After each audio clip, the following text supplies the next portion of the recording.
Hey everybody, so I have been asked by Victoria to do a video on launches. So a mini training for you about our launches for our businesses. So this is usually when it happens in the first month of your business. So that's after you sign up, you need to lock in a date for your launch. So ideally, like I said, try and make this in the first 4 weeks of when you actually sign up. The reason being is because it creates hype around your business. It creates hype around what you're doing. It also kind of launches you into your networks, and I guess also makes you come across as a more serious business person, and is an opportunity for you to also explain why you're doing this to the people around you, and also creates really great interest in your business. So, like I said, try and book this within the first 4 weeks of when you actually sign up with your upline. The purpose of your launch, that pretty much covers exactly what I've just spoken about. But into now who you want there, this is something I'd be really aware of. And there's a few categories as to when you're thinking about this list of people. You want to cover off the following. Obviously, your support network. So number one, so they're the people that love you, your family and friends, and your backbone, your support network. So invite those people along. They're usually your small network. So those people, and then you want to invite along people you think that would love the business. So people who you think would enjoy the experience of having their own business and sharing the products and all of those fun things. So people that you think would love the business, people you think would love the products. So they are going to be your client base. So those people, and they might be initially with your launch from your warm market. So again, it could be friends, could be people you work with. They might cross over, but probably will be a lot of people from your warm market, and that's okay. When you are thinking about those people that would enjoy the business, try and think outside the square a little bit and think about the people that you come in contact with. So through your first step training that you would have done with your 100-person list, maybe go through that and have a little think about who you could invite along, because it's a really good opportunity for them to get a bit more understanding as to what the business actually is all about. They're pretty much your 3 main topics of people. So your support network, which is your friends and family, people who would love the business, and people who would love the products. So make sure when you are covering off those people that you do invite, I would always invite double, because usually half show up. So if you invite 40, 20 will show up. When you invite people, please be really aware of how you do this. It's really important that we're really professional. You've just launched your business, so you're about to publicly, but you've just launched your business. So when you're inviting people, feel free to make a Facebook event, but make that after you've sent them an invitation. I'm a really big fan of actually sending them a physical invitation. It makes it so much more personal. It makes it so much more exciting, so much more professional, and I think people take you a lot more seriously than just sending them a Facebook event invitation. You can definitely feel free to do that alongside of you sending them an actual invitation. And on that, pop your basic details down. So, where it is, what time it is, and an RSVP date, and what it actually is. And when you do create your event on Facebook, and if you want to label them on your physical invitations, you don't need to be all Arbonne. People know you started Arbonne. They know you've started your business. We don't need to I guess, publicize it. Your invitations can be really personal. They don't have to have the Arbonne logo on them. This is actually about you at the end of the day, and it is a celebration about you. So you could just call it your business launch, or my VIP business party, or something along those lines. Again, just keep it super professional and make sure you have that RSVP date on there. In terms of getting addresses off people, I guess be aware of that as well, and the timing that it might take for you to complete that process. So I guess in the first kind of week 1 or 2 of your business, you'd want to be posting out your invitations. Where you have it, this can be completely up to you. It's somewhere where you feel comfortable. Be aware though of where you have it. You do need to have enough seating for people. So you need to have a space where you can have a TV or some sort of screen, but you also need to have enough space where people can sit. So ideally, a living room or an outdoor area or somewhere along those lines. Also, you need to have access to a nice big kitchen bench or a big dining table where you can have your products set up, and I'll go into that in a minute, but where you can display all of those things as well as have your nibblies and whatnot there. So keep that in the back of your mind when you are thinking of that space, and you want it to be a really inviting space as well for people. So how the business launch actually runs, what the basic structure of it, which usually doesn't change, is your guests will come along. You'll be sent some ribbon from your upline, or you'll be directed otherwise. This ribbon is part of the actual presentation. So have a chat to your upline directly about this, and they can give you the directions around that. It will just be depending on where you're located, and access as well to the ribbon. But like I said, you'll be directed. So moving on from that, so your guests will arrive, and when they arrive, obviously make them feel super welcome on your beautifully displayed table where you'll have your products. So your products will include obviously your skincare, your makeup, nutrition, anything that you've got access to in your kit. And if you have your upline there, physically there and present with you, potentially they'll be able to bring along anything that you don't have in your kit. Have a beautiful display set up, and as much as you can, try and open products. So, have your blush open and have your bronzer open and have your lippies all open for people to be able to see the colours and whatnot. So keep that in the back of your mind as well when you are setting up that display. On there as well, you'll have your goodie bags. I'll go into those a bit later. You'll have your calendar and your diary there as well, so and/or whichever you prefer. A pen, you'll have your catalogues, your business cards, and you'll obviously have a little bit of a why speech written up if you need to have that. So that'll be your display.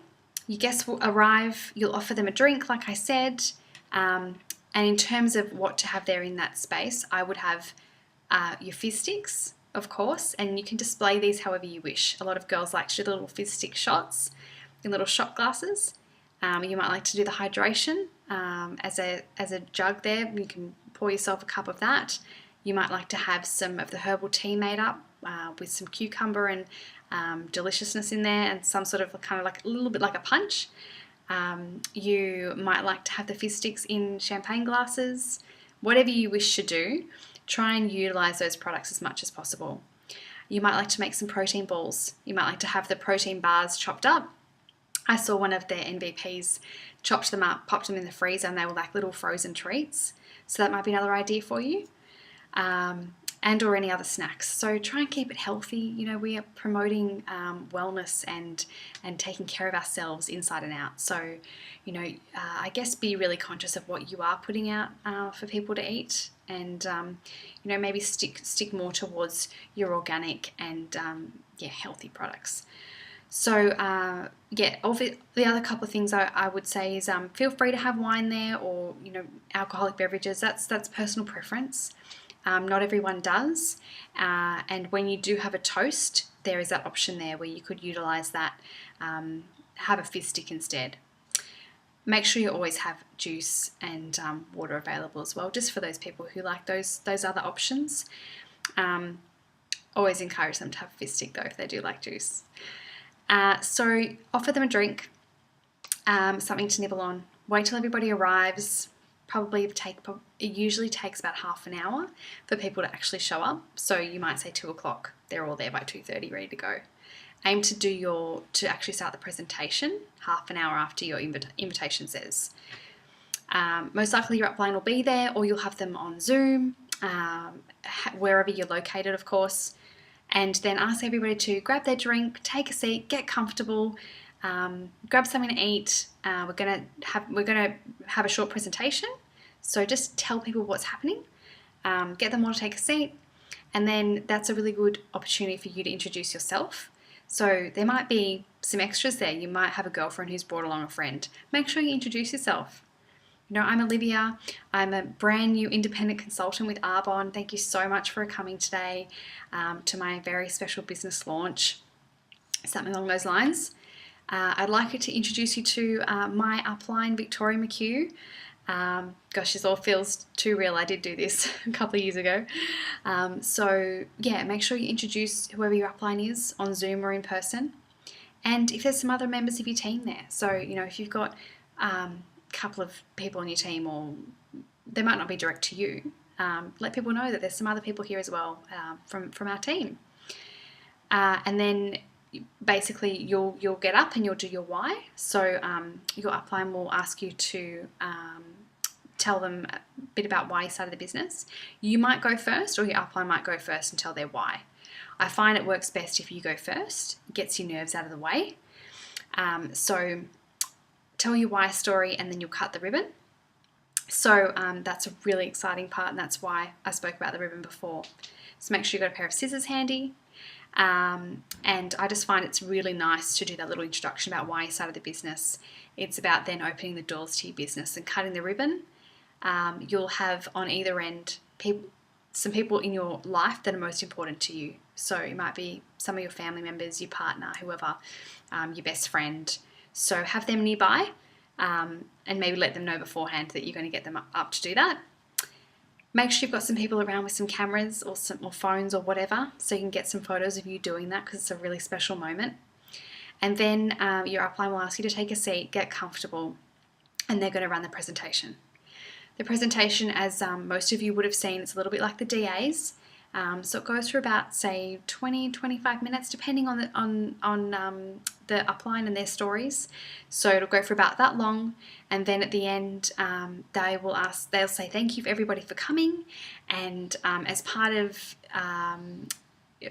Olivia launching her business today, we would love to be able to utilize yourselves as her support network, and do some practice and get her used to using the products on people. So that's where you start talking, your upline will start mentioning your diary or your calendar and booking your friends and family in. You can at this point also utilize the fact you've got goodie bags and say, for everybody who books an appointment with me, gets a little take-home goodie bag. And or you can give these out. It's completely up to you. If you just want everybody to have one, that's completely okay. So that will complete the actual presentation of it. Once you've done that, make sure that you are talking to people one-on-one. Go around, thank them so much for coming, and just, I guess, get out of them, oh, do you want to book a one-on-one or a workshop or whatnot? And here's a goodie bag, thank you for coming. And make sure you're trying to fill up your calendar as much as possible. Obviously also make sure everybody's got a drink and they're enjoying themselves, and they can, go and smell the products, try the hand cream, whatever they wish to do. But I guess that aim is definitely to try and fill your calendar as much as you possibly can. Now in your goodie bags, there's some photos that people have used, popped up online, and I myself am more than happy to share what I did for mine. I know a fair few girls on my team as well have had great ideas, and in our region have had great ideas. So if you're not sure, just reach out and I'm sure we can share some photos with you. But basically you can do them however you wish. You can put them in little brown paper bags, you can put them in little Chinese basket takeaway things. I've seen people do so many cute things. I just got really nice little bags. They're about that big from the $2 shops. I think I got about 6 for $2 or something. You can buy them in different colours. I popped my little sticker on there so they're labelled, which was really, really nice. And then in there I put a herbal tea bag, a fizz stick, a hydration sample, a mascara sample, a primer sample, and a hair care sample, and of course a business card. As well as a pamper or a detox voucher. That's something else that I'm more than happy to talk to people about.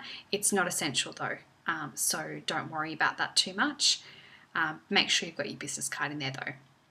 With the samples, it's completely up to you as to what you put in there and how many.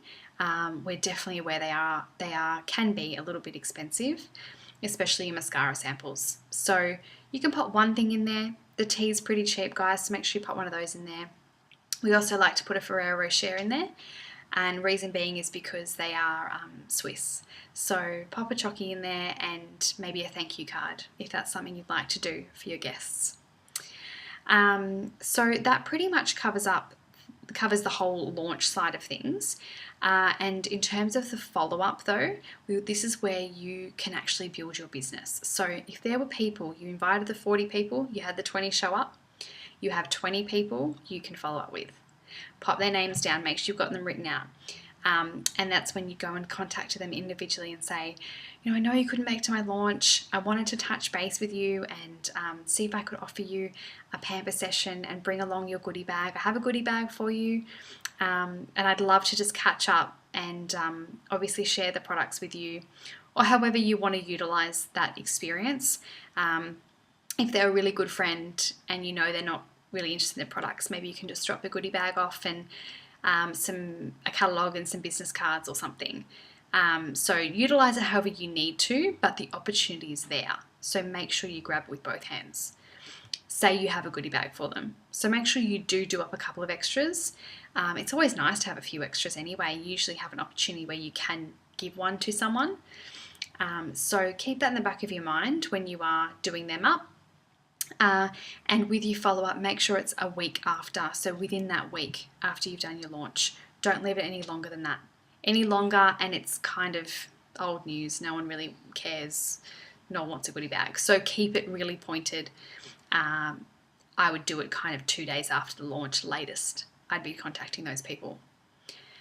In terms of also when you do your launch, be really mindful about people's working conditions, and people are working during the week, and Fridays I find are a bit too hard because people have work drinks and all those kinds of things. So try and keep it to a weekend if you can.